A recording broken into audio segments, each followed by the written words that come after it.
Hello everyone. આપણે last લેક્ચરોની અંદર દ્રવ્યમાન કેન્દ્ર અને તેના પર આધારિત જે થિયરીઓ છે એની ચર્ચાઓ કરી. લાસ્ટ લેક્ચરમાં આપણે એન કણોના જે બનેલા તંત્ર હતું એનો જે રેખીય વેગમાન સંરક્ષણનો નિયમ એની પણ આપણે ચર્ચા કરી, એનું એક ઉદાહરણ લીધું. તો આપણે જાણીએ છીએ કે દ્રવ્યમાન કેન્દ્ર એટલે શું. દ્રવ્યમાન કેન્દ્ર એક એવું બિંદુ છે કે જેના ઉપર જે તંત્ર છે એ તંત્રનો સમગ્ર દળ કેન્દ્રિત થયેલું હોય. હવે એક વાત બહુ અગત્યની છે અહીંયા કે અહીં આપણે બે પ્રકારના તંત્રની ચર્ચાઓ કરીએ છીએ આપણે. એક તો કે આપણી પાસે એક અસતત વિતરણ ધરાવતું તંત્ર હોઈ શકે, અથવા તો બીજું તંત્ર જે સતત વિતરણ ધરાવે છે. એટલે કે ધારો કે કોઈ તકતી છે, ગોળો છે, એ રીતે સતત વિતરણ ધરાવતા, એટલે કે જેની અંદર જે કણો જે છે એ સતત છે. તો એવી રીતે પણ આપણે એનું દ્રવ્યમાન કેન્દ્ર મેળવી શકાય. આપણે એ પણ જાણીએ છીએ કે જો કોઈ ચોક્કસ આકાર ધરાવતું કોઈ પદાર્થ હશે તો એનું દ્રવ્યમાન કેન્દ્ર એ ચોક્કસ જગ્યા પર હોય, પરંતુ જો અચોક્કસ આકાર ધરાવતું હશે તો એનું દ્રવ્યમાન કેન્દ્ર આપણે જે તે સમીકરણ પરથી શોધવું પડે. આજે આપણે શરૂઆતની અંદર જે દાખલાઓ છે એ દાખલાઓ જોઈએ પહેલાં, અને એની અંદર પણ આપણા પાસે જે ત્રિકોણાકાર જે તકતી છે જેને આપણે લેમિના કહીએ એનું દ્રવ્યમાન કેવી રીતે શોધી શકાય તેની આપણે ચર્ચા કરીએ.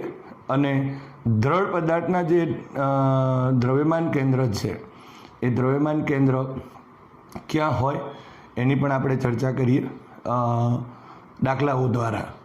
પણ એક વાત બરાબર અહીં ધ્યાનથી સાંભળી લેજો કે આ જે દ્રવ્યમાન કેન્દ્ર છે એ દ્રવ્યમાન કેન્દ્રની જરૂરિયાત આપણને આગળના જે હવે આપણે થિયરમ્સ કરીશું એની અંદર ઘણી રહેશે. કારણ કે આપણે અત્યારે જે ભણી રહ્યા છે એ રોટેશનલ કાઇનેમેટિક્સ છે, મેં આગળ પણ કીધું છે તમને, અને ત્યાર પછી જે ભણવાના છે એને ડાયનેમિક્સ કહીશું. આપણે ઓલવેઝ કાઇનેમેટિક્સ અને ડાયનેમિક્સના ફરકની વાતો કરીએ તો કાઇનેમેટિક્સમાં આપણે સૌ પ્રથમ ભણીશું કે એમાં જે તે ગતિ જે છે એ ગતિની ચર્ચા માટે કોઈ કારણો કે ગુણધર્મની ચર્ચા નથી થતી, પરંતુ જ્યારે ડાયનેમિક્સ બી ભણશું આપણે ત્યારે એની અંદર એ થવા માટે જવાબદાર શું છે એની પણ વાતો થશે.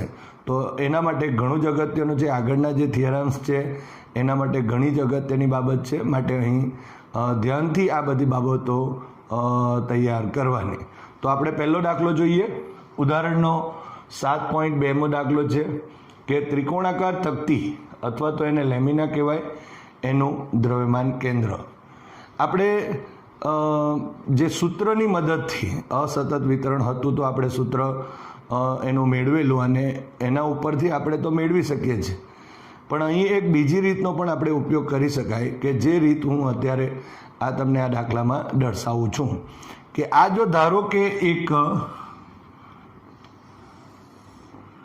આ રીતે આપણે વિચારીએ તો અહીં એક ત્રિકોણાકાર તકતી છે.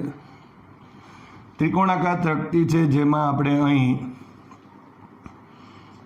આપણે A, B અને C લખી દઉં છું. અહીં બીજી એક વસ્તુ કે અહીં જે આ તકતી છે એ તકતીની અંદર જો આપણે આ તકતીને આ જે AB જે બાજુ દેખાય છે એને સમાંતર આપણે અમુક વિભાગોમાં આ રીતે વહેંચી દઈએ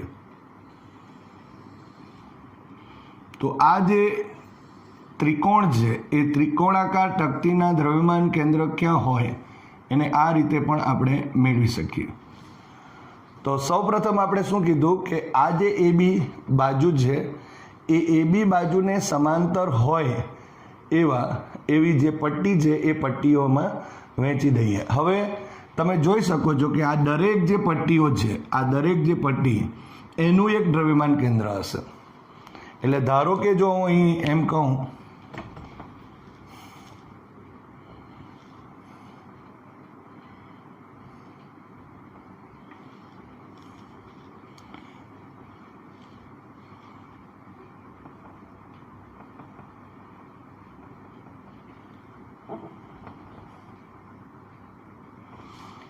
તો આ જે પટ્ટી છે એ પટ્ટીનું દ્રવ્યમાન કેન્દ્ર એટલે હશે, આ જે પટ્ટી દેખાય છે એનું, આ પટ્ટીનું દ્રવ્યમાન કેન્દ્ર લગભગ આપણને અહીં મળશે, આ પટ્ટીનું દ્રવ્યમાન કેન્દ્ર અહીં હશે. આ બધી જે પટ્ટીઓ છે એ પટ્ટીઓનું જો દ્રવ્યમાન કેન્દ્ર આ રીતે આપણે મળી જાય તો, અને આનું દ્રવ્યમાન કેન્દ્ર અહીંયા હશે. તો આ રીતે જે પટ્ટીઓના જે દ્રવ્યમાન કેન્દ્ર ને જો આપણે જોડી દઈએ, એટલે કે ધારો કે જો આ રીતે આપણે એને આમ જો જોડી દઈએ તો અહીં ધારો કે આપણે P લખીશું, તો આ એક રેખાખંડ મળે, જે રેખાખંડને આપણે આ જે ત્રિકોણ છે એ ત્રિકોણની મધ્યગા કહી શકાય. તો આ રીતે આપણા પાસે એક બિંદુ મળે છે, એક CP આપણને મધ્યગા મળે છે. એટલે અહીં જો આપણે લખીએ તો એમ લખી શકાય કે આકૃતિમાં દર્શાવ્યા મુજબ ત્રિકોણાકાર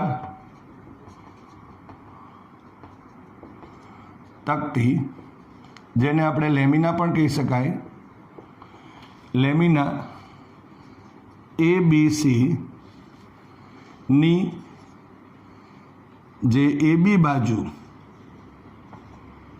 ને સમાંતર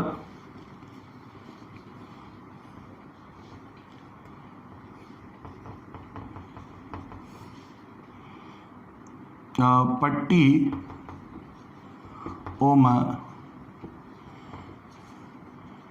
વિભાજિત કરવામાં આવે છે. હવે આ દરેક પટ્ટીઓના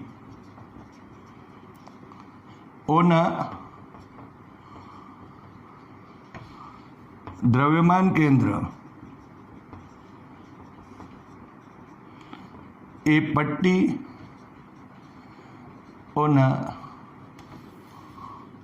મધ્યબિંદુ એ હશે. અને દરેક પટ્ટીઓના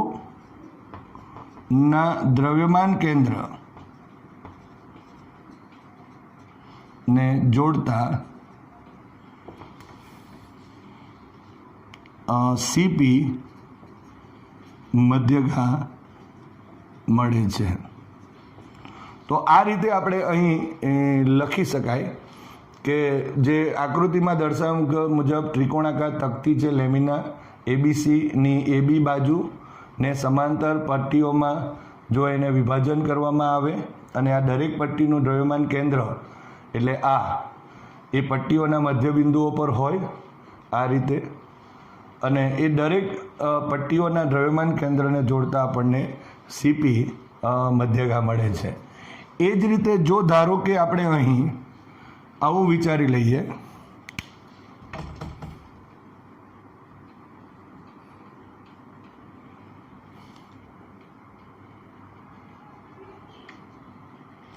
અહીં જો આપણે આવી રીતે વિચારી શકાય તો એ જ રીતે આપણે જો કહેવું હોય તો જે CB બાજુ BC બાજુ છે એને સમાંતર, એટલે કે આ રીતે હવે થશે.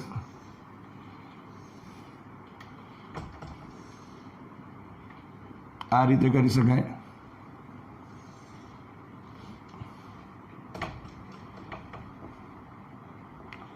જે BC બાજુ છે એ BC બાજુને સમાંતર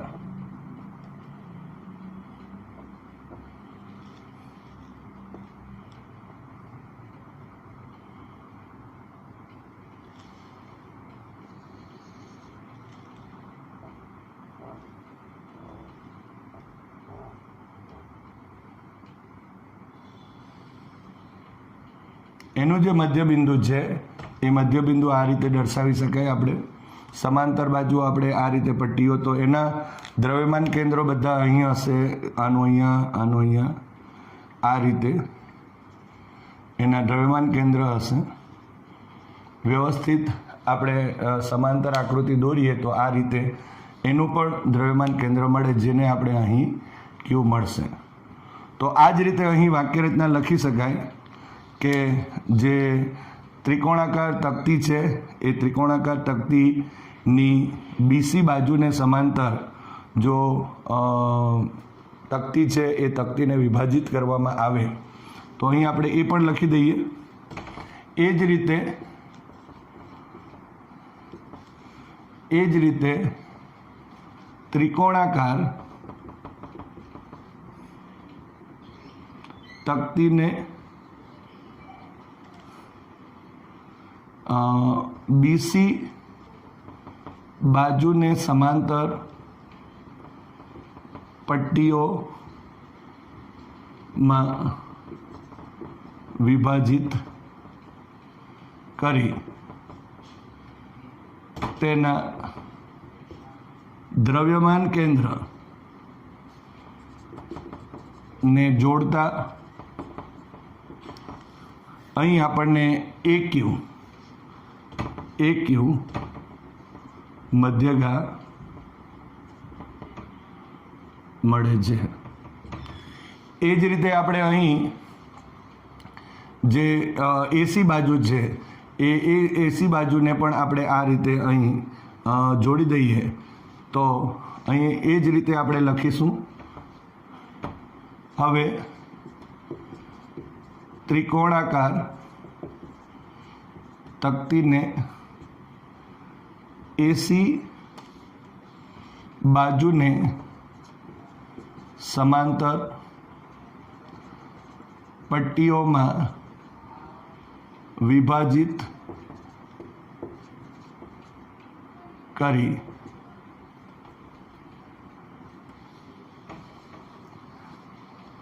તેના દ્રવ્યમાન કેન્દ્ર ને જોડતા અહીં આપણને PQ અહીં આપણે લખી દઈએ R તો BQ મધ્યગા મળે છે. તો અહીં તમે જોઈ શકો છો કે આપણને અહીં એક CP, બીજું AQ બરાબર અને ત્રીજું BR આપણને મધ્યગા મળે છે.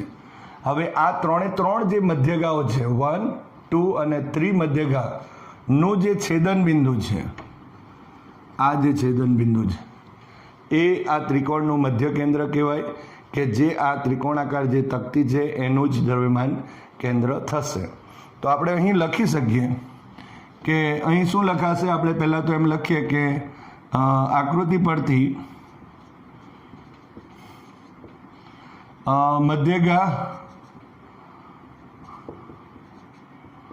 મધ્યગાઓ પહેલાં તો CP, બીજું જે છે એ AQ અને BR આવશે. અહીં BR છે. ઓકે, CP, AQ અને BR થશે અને BR ના છેદન ના અથવા તો મધ્યગાઓનું છેદન બિંદુ એ ત્રિકોણાકાર તકતી કાઉન્સમાં લખી દો લેમિનાનું દ્રવ્યમાન કેન્દ્ર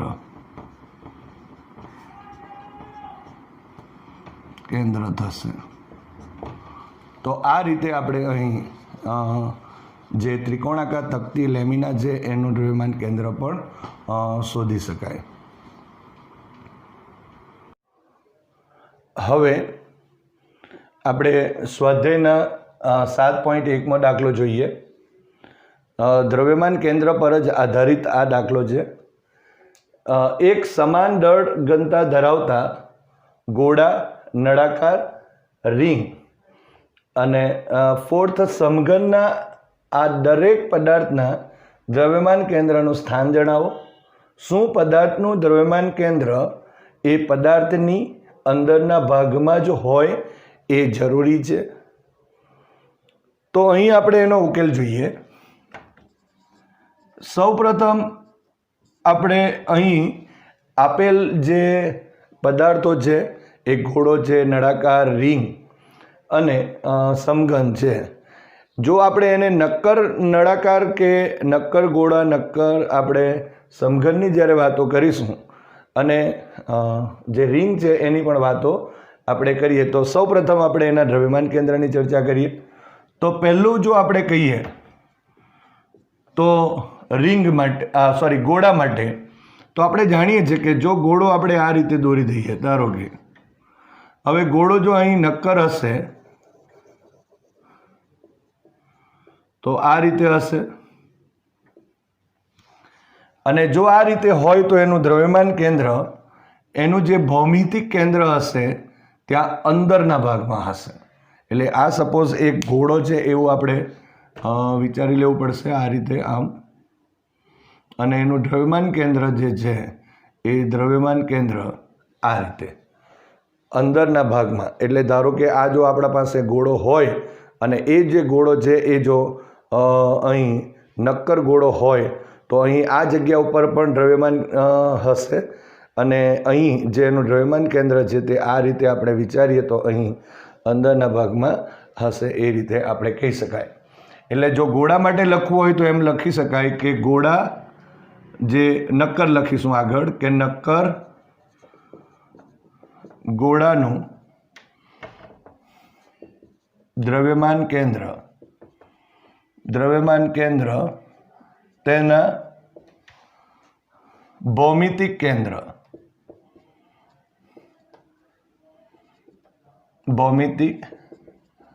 કેન્દ્ર પર હશે. આ રીતે આપણે લખી શકીએ. બીજો પોઈન્ટ જો આપણે લખવો હોય અને અંદરના ભાગમાં, એટલે કે અંદરના ભાગમાં એ દ્રવ્ય પર હશે. હવે બીજો પોઈન્ટ જો આપણે લખીશું તો નળાકાર માટે, તો નળાકાર આપણે જો વિચારીએ તો આ રીતે, અહીં પણ આપણે નક્કર નળાકારની ચર્ચા કરીએ. તો આ રીતે આપણે ધારો કે એક નક્કર નળાકાર છે, અહીં પણ આપણા પાસે દ્રવ્ય છે માની લઈશું આ રીતે,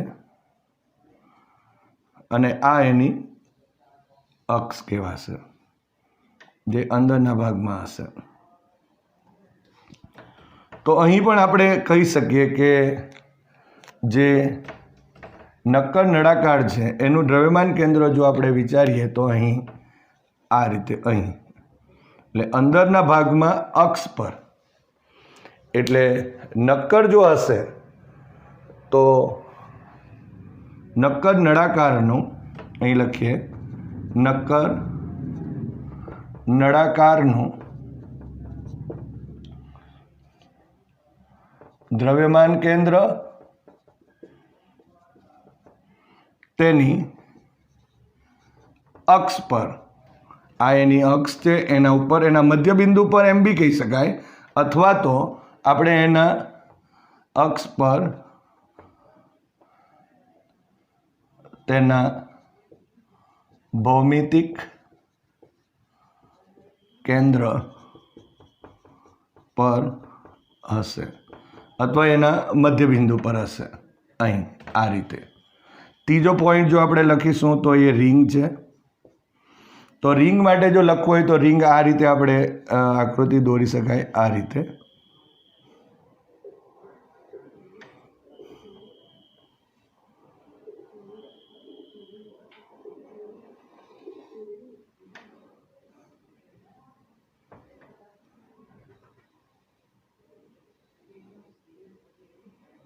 આ રીતે રિંગમાં અહીં આ રીતે દળ હશે, પરંતુ એનું જે દ્રવ્યમાન કેન્દ્ર છે એ દ્રવ્યમાન કેન્દ્ર અહીં આ જગ્યા પર હશે.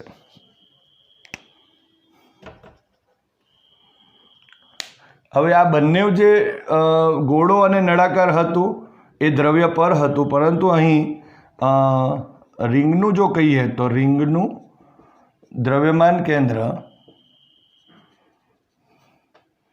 તેના ભૌમિતિક જે કેન્દ્ર છે એ ભૌમિતિક કેન્દ્ર પર હશે. એટલે આ રીતે હશે. પરંતુ અહીં આ જે દ્રવ્યમાન કેન્દ્ર એ અંદરના વિસ્તારમાં અંદરના ભાગમાં તો છે, પરંતુ દ્રવ્ય પણ નથી. અહીં દ્રવ્ય ભૌમિતિક કેન્દ્ર પર જ છે. અહીં ભૌમિતિક કારણ એનું એક જ છે કે આ જે આપણા પાસે જે પદાર્થો છે એ પદાર્થો એક ચોક્કસ આકાર ધરાવે છે અને એટલા માટે એનું ચોક્કસ સ્થાન આપણે અહીં જોઈ રહ્યા છીએ. અને છેલ્લો જો પોઈન્ટની ચર્ચા કરીએ તો અહીં સમઘનની વાત કરી શકાય. તો સમઘન માટે આ રીતે આપણે આકૃતિ દોરી શકીએ.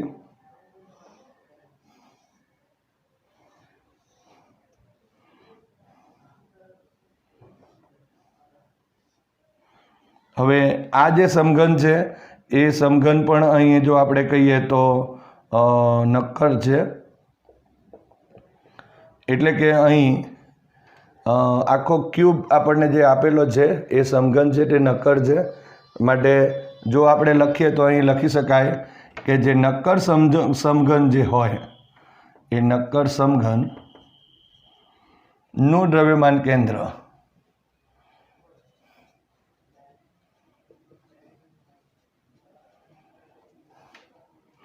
તો એ દ્રવ્યમાન કેન્દ્ર ક્યાં હશે?